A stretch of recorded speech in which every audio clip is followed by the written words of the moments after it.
Any of you seen this book? Grab it, get it, put it in your library. Dr. Christoph Luxenberg is not his real name. He cannot tell you what his real name is because of fear of death.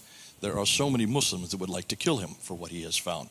He decided to go one step further from Gott der Lehrling, and he decided to go and look at these Arabic texts, and then he applied a methodology, 7 different ways of peeling back the layers from the text to find what was underneath.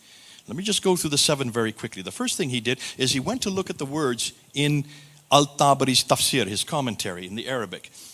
That was from the 10th century. If he couldn't find any help there, and then he went to the 13th century to Ibn Manzur's dictionary in Arabic.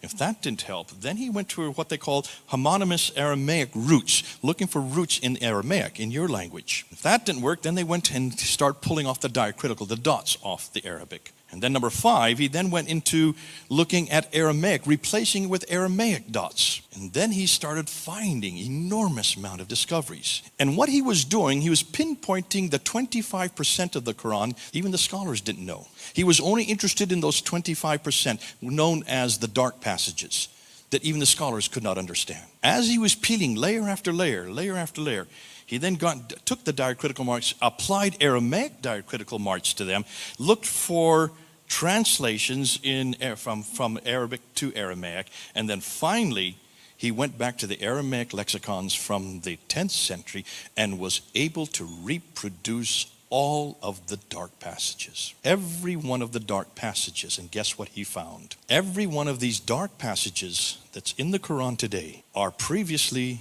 Aramaic Christian lectionaries, all about Jesus Christ. It's all about Jesus. The original Quran, the Proto Quran, was written by these Christians who were priests. Many of them were writing these. They were beautiful poems. There's a beautiful poem from Ephraim, a poem that is in chapter 23 of the Quran.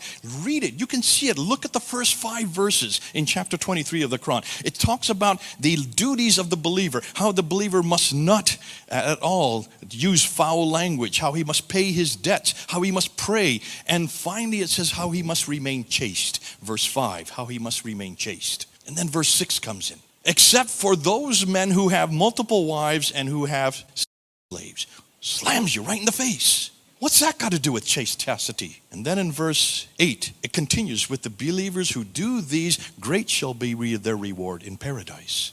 Dr. Guillaume D. from France went back and traced this, did the same thing that Christoph Luxenberg had done, gone back to the Aramaic and found that this is a hymn, this is a beautiful poem written by St. Ephraim in the 4th century. It's all about what a believer is until you get to the word chaste.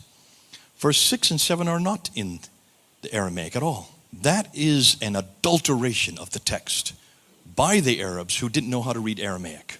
They adulterated it and took chastity and just destroyed the whole intent of what chastity was to be.